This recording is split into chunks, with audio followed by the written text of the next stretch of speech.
Our friends over at the Daily Signal reported some very, very welcome news to get our Friday off and running. According to their exclusive reporting, the FBI confirmed that it has severed all ties with the Southern Poverty Law Center. Now, you may recall that just before the assassination of Charlie Kirk, the SPLC actually had placed his organization, Turning Point USA, on their so-called hate map, which, by the way, FRC is also on their list as well. But now the FBI is severing relationships with the SPLC. And what does all that mean in practice? Well, here now to discuss more is Tyler O'Neill. He is actually the one who broke this story. He's a senior editor at the Daily Signal and author of Making Hate Pay, the Corruption of the Southern Poverty Law Center. Tyler, welcome back to Washington Watch. We appreciate you joining us. Thanks again for having me, Jody. All right, this has been a long time coming.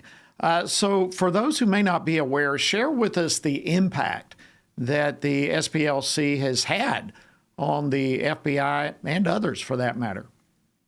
Yeah, so I think many of your viewers will probably remember when the FBI's Richmond office released that memo targeting radical traditional Catholics and telling agents to develop sources inside houses of worship, particularly targeting those specific Catholics, more traditional Catholics. They were citing the Southern Poverty Law Center in that memo. And this is just one of many instances where the Biden Justice Department had been working closely with the Southern Poverty Law Center. Just today, actually, America First Legal is out with even more evidence, more documents showing this relationship. One of the things that really stood out to me most was that R.G. Cravens, who is a staffer at the SPLC, who recently was the guy they picked to defend their decision to add focus on the family to the hate map earlier this year. R.G. Cravens was himself advising the Department of Justice and prosecutors at one of these Department of Justice gatherings under the Biden administration. So the SPLC has had tremendous impact in the Biden administration. And now we are finally seeing, thank God Kash Patel is coming out there and saying this. By the way, the statement is not just that they cut off ties with the SPLC now, but that they have not been using SPLC data or engaging with the SPLC since the beginning of the administration.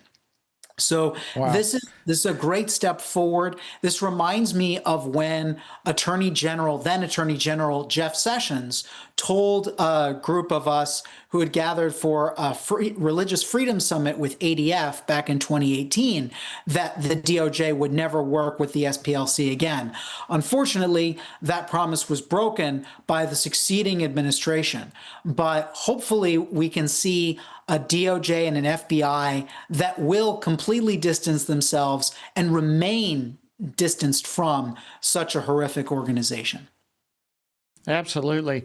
Tyler, do you think that the assassination of Charlie Kirk was the straw that broke the camel's back, so to speak, in regard to finally removing the SPLC influence from the FBI? Yes, I think that the fact that, talking with you about this, the Family Research Council was first targeted after the SPLC put it on the hate map, and then you had the horrific terrorist attack against you. Then, of course, there was the act of violence at the congressional baseball game where the shooter had liked the SPLC on Facebook, and now the SPLC puts Turning Point USA on the hate map, and then a couple months later, Charlie Kirk is assassinated.